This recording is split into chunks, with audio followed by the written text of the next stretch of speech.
Hello and welcome to the Bible channel. Here we cover one chapter of the Bible at a time. Today we are going to look at Genesis chapter 8.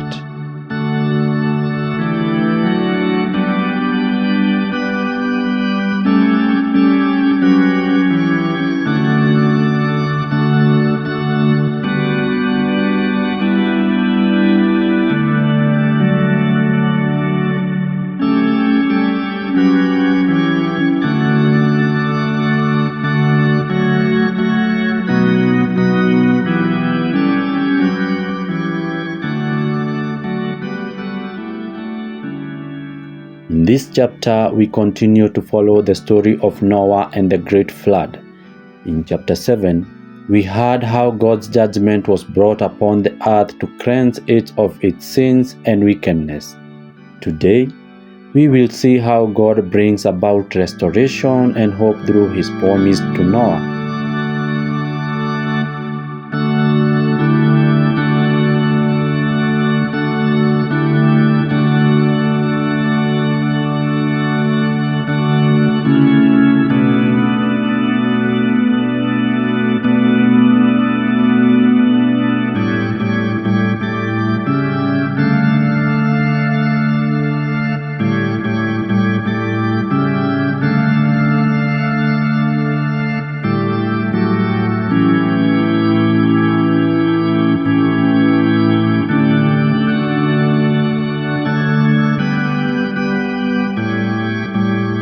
After 150 days of heavy rain and raging waters, God remembered Noah and all the animals on the ark.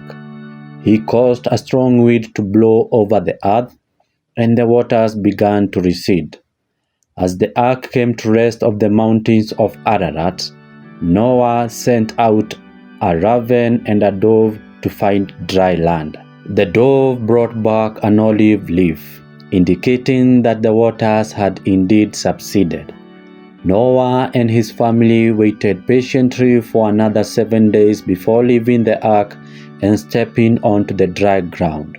And as they did, they were met with a beautiful rainbow in the sky, a sign of God's promise to never flood the earth again. This rainbow was a symbol of God's love and mercy towards his creation. He had given mankind a second chance to live in harmony with him and to be fruitful and multiply on the earth. In gratitude, Noah built an altar and offered sacrifices to God. The Lord was pleased with this act of worship and promised to never again curse the ground because of man's sinful nature.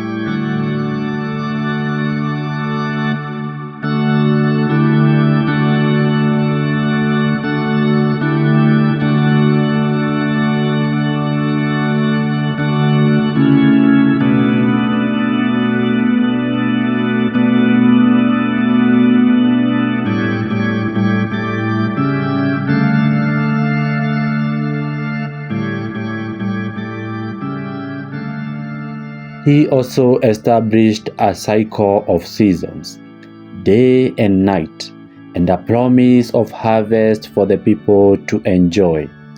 As Noah and his family began to repopulate the earth, God made a covenant with them and all living creatures to never destroy the world with a flood again.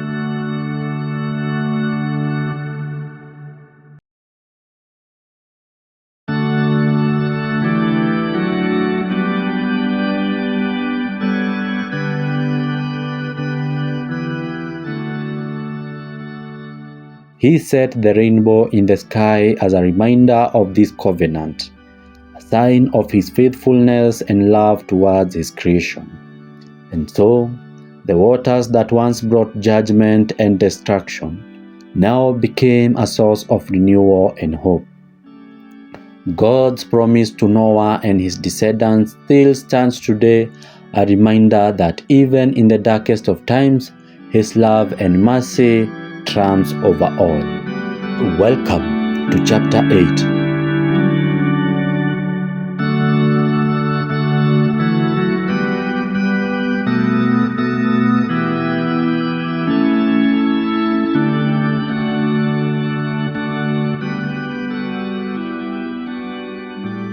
But God remembered Noah and all the wild animals and the livestock that were with him in the ark. And he sent a wind over the earth, and the waters receded.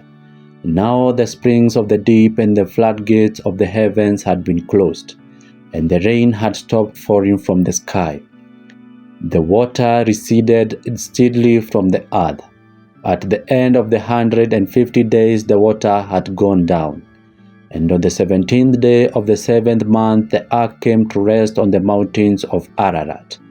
The waters continued to recede until the 10th month, and on the first day of the 10th month the tops of the mountains became visible.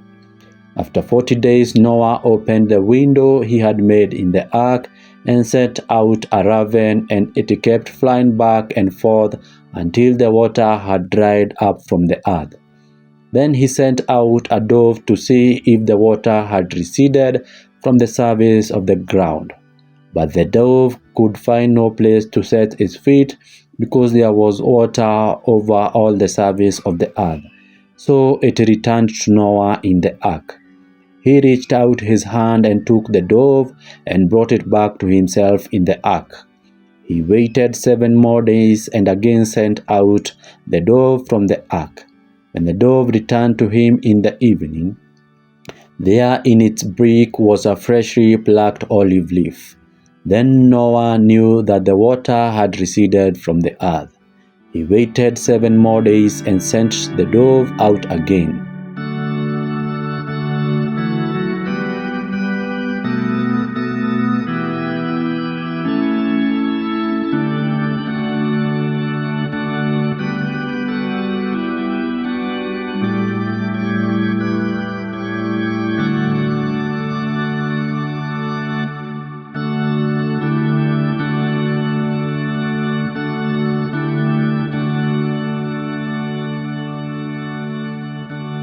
But this time it did not return to him.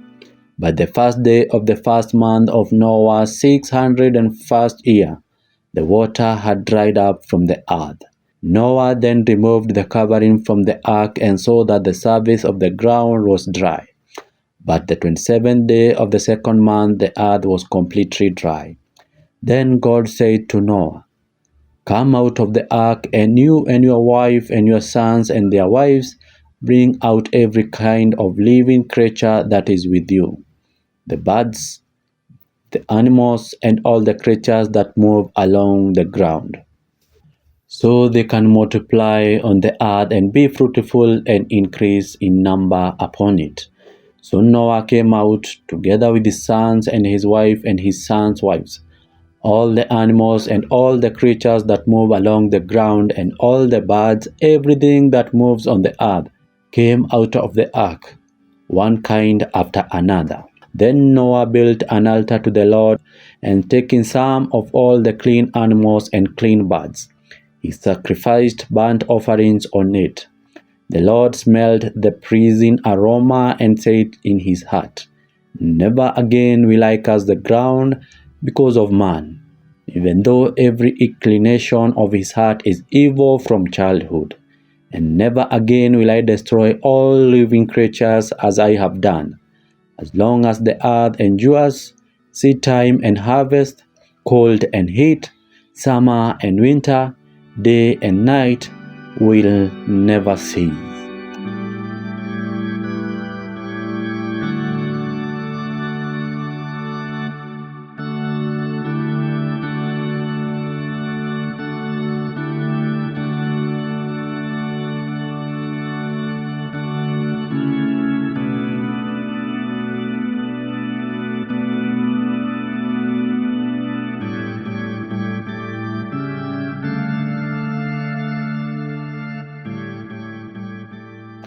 Thank you for watching and listening, and may you be blessed by the words of this chapter.